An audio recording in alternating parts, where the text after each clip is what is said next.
उठ जा मोहित, सूरज सर पर चढ़ाया है। तू अभी तक सोया हुआ है, ऐसे कब तक चलेगा बेटा? माँ, थोड़ा और सोने दो ना। कितना सोएगा? उठ जा। और हमेशा सोता रहता है। बेटा, तू अब 20 साल का हो गया है। तेरे बराबर के सारे लड़के काम पर जाते हैं, कुछ कमाते हैं, और तू है कि दिन भर यूं ही बैठा रहता है। अरे माँ, मैं मजदूरी क्यों करूँ?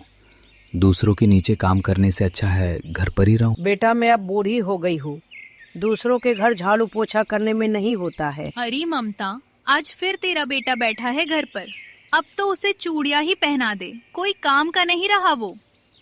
अरे मेरा बेटा को देखो, सुबह ही गया है काम पर, रात को 10 बजे आता है। कितना मेहनत करता है मेरा बेटा। क्या करूँ बहन, जब बेटा ही नालायक निकले तो इसमें हम क्या कर सकते हैं? तेरी माँ बूढ़ी हड्डियां घिस रही है और तू ऐश कर रहा है। शर्म कर लड़के, जाकर कोई काम धंधा कर ले।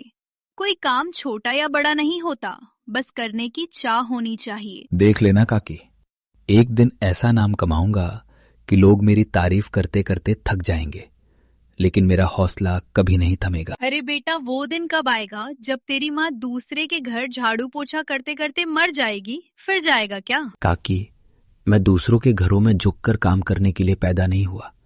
एक दिन ऐसा आएगा जब मैं खुद का मालिक बनूंगा, किसी का नौकर नहीं। और उस दिन मेरी माँ कभी किसी के घर काम करने नहीं जाएगी, बल्कि लोग हमारे दरवाजे पर आकर सलाम करेंगे। देखूंगी ऐसा दिन तो कभी आएगा ही नहीं। बिना कोई जवाब दिए मोहित दूर जा रहा था।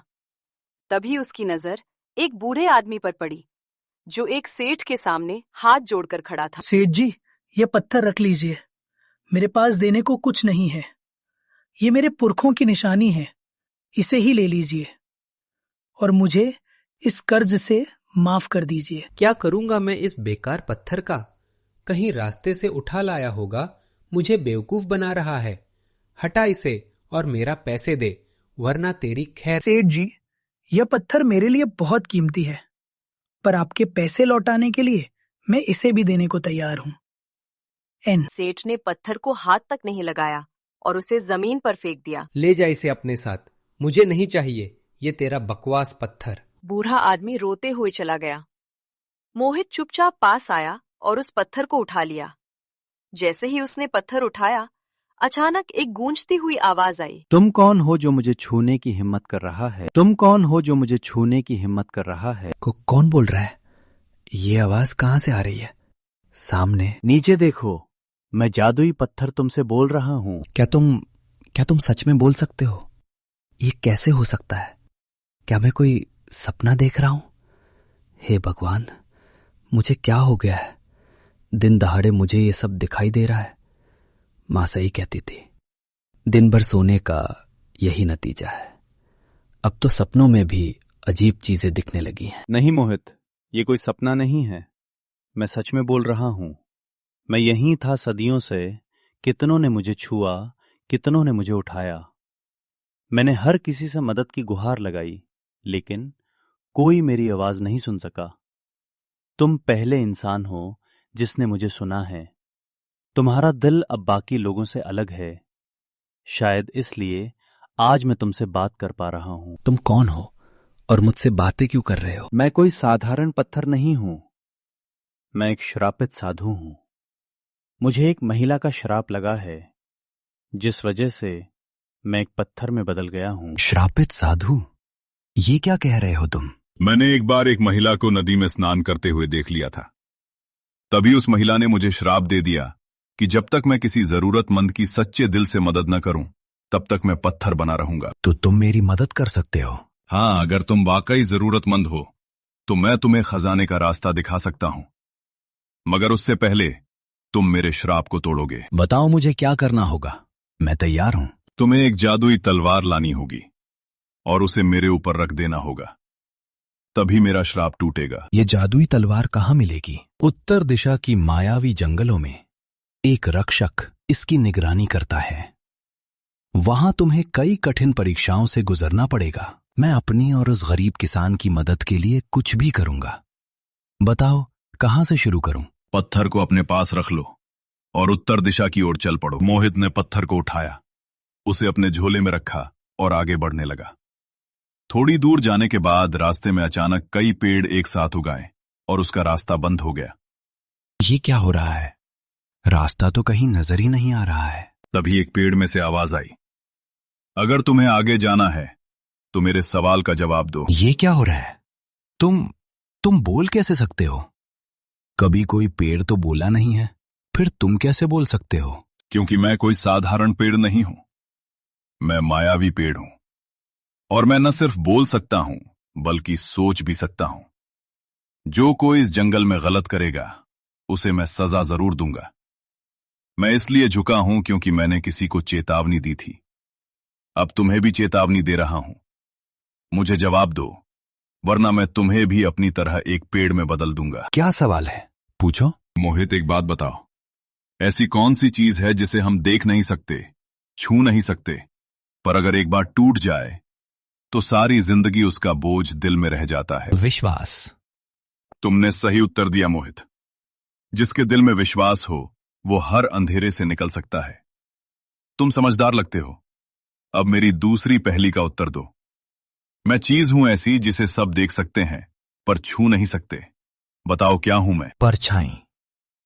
पेड़ ने रास्ता खोलते हुए कहा, तुम योग्य हो, आगे बढ़ो। मोहित आंखों में उम्मीद लिए उस खुलते हुए रास्ते से आगे बढ़ चला। ये जंगल जितना सुंदर दिखता है उतना ही रहस्यमयी और खतरनाक भी है। न जाने कितनी परीक्षाएं मेरा इंतजार कर रही हैं, पर मुझे रुकना नहीं है। वो तलवार मुझे हर हाल में चाहिए। मेरी मां की उम्मीदें और साधु की मुक्ति जुड़ी हुई है। अचानक झाड़ियों से एक कराह की आवाज आती है। अरे ये कैसी आवाज थी? क्या कोई जानवर फंसा हुआ है? चलो देखता हूं। वो झाड़ियों को हटाकर देखता है तो एक छोटा खरगोश कांटे में फंसा था और बुरी तरह तड़प रहा था। ओह, ये तो मासूम सा खरगोश है। बेचार दर्द से कांप रहा है। रुको, मैं तुम्हारी मदद करता हूं। धन्यवाद मोहित, तुम्हारा ये उपकार मैं कभी नहीं भूलूंगा। तो तुम बोलते कैसे हो? क्या तुम कोई जादुई जीव हो? मैं इस जंगल का रक्षक हूं, साधारण जानवर नहीं हूं। और तुम्हारे जैसे नेक दिल इंसान को देखकर मन प्रसन्न हो गया। बताओ तुम कहां जा रहे हो सकता है मैं तुम्हारी कुछ मदद कर दूं। क्या तुम मेरी कुछ मदद कर सकते हो? मैं जादुई तलवार की तलाश में आया हूं। उसके बिना मैं वापस नहीं जा सकता। उससे बहुत सारी उम्मीदें जुड़ी हुई हैं। तुमने बिना स्वार्थ के मेरी जान बचाई है, इसलिए ये चमकता हुआ फूल लो। ये तुम्हें हर गलत मोड़ पर चेतावनी देगा और सही दिशा की ओर ले जाएगा। पर याद रहे, ये केवल एक बार मदद करेगा। तुम्हारा शुक्रिया मेरे दोस्त। अब मैं चलता हूं और अपना ध्यान रखना। इतना कहकर मोहित आगे बढ़ता है और एक गलती से गलत दिशा में मुड़ता है। तभी फूल से आवाज आती है, मोहित उधर मत जाना, उस दिशा में मायावी राक्षसों का डेरा है। तुम्हें दाहिनी ओर मुड़ना होगा। मेरी बात मानो और दाहिनी तरफ मुड़ो, नहीं तो तुम अपने जान से हाथ धो बैठोगे। तुमने समय रहते चेतावनी दी, नहीं तो शायद मेरी यात्रा यहीं समाप्त हो जाती। धन्यवाद मेरे दोस्त। अब मेरा कार्य समाप्त हुआ। मैं विदा लेता हूं। फूल की चमक धीमी होती जाती है और वो गायब हो जाता है। मोहित अब एक रहस्यमयी क्षेत्र में पहुंचता है जहां एक विशाल राक्षस चुपचाप बैठा रो रहा होता है। मेरी मां मुझे छोड़कर चली गई, अब कभी वापस नहीं आएगी। जब वो थी तो मैंने उसकी कदर नहीं की, अब जब नहीं है तो हर सांस दुख बन गई है। तुम्हारे शब्द मेरे दिल को छू रहे हैं भाई। मैं भी अपनी मां की कदर नहीं करता था, गुस्से में घर छोड़ आया और आज पहली बार तुम्हारे जैसे किसी से खुद की गलती सुनी है। कम से कम तुम्हारी मां तो जिंदा है, मेरे पास तो अब वो भी नहीं है। सुनो, क्या तुम मेरी जगह लेना चाहोगे? मेरी सारी दौलत, सारी रानियां, मेरा महल सब तुम्हारा हो जाएगा।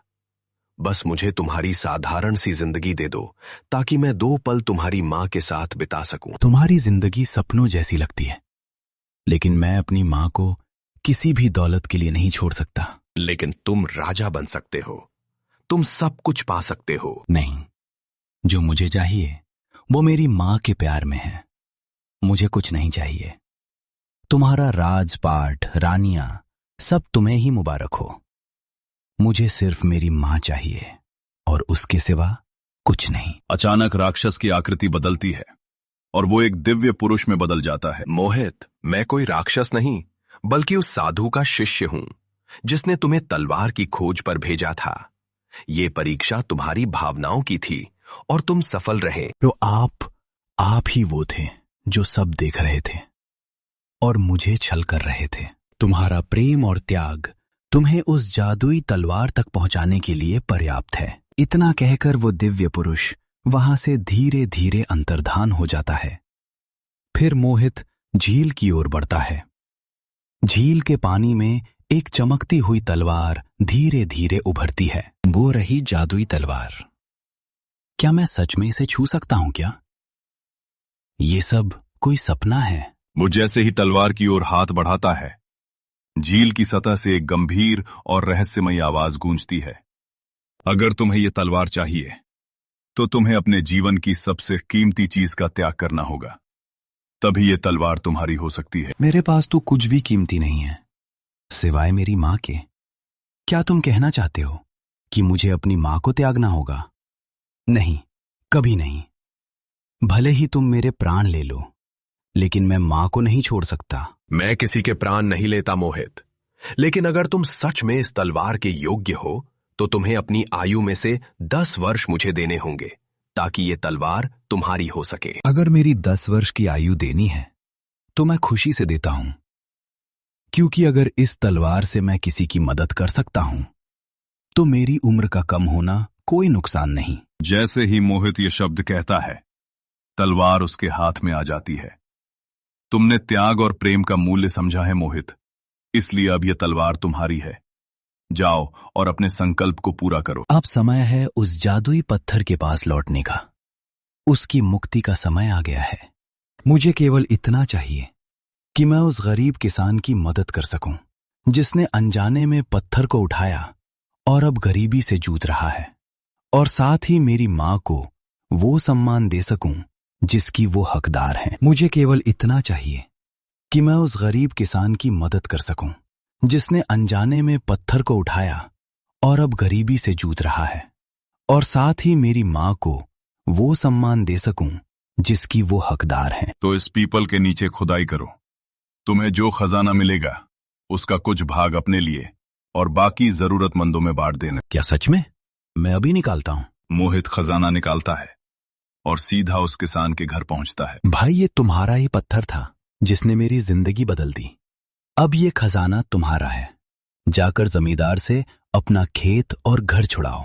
तुम तो हमारे लिए भगवान से भी बढ़कर निकले भाई। अब हमारे सारे कष्ट दूर हो जाएगी।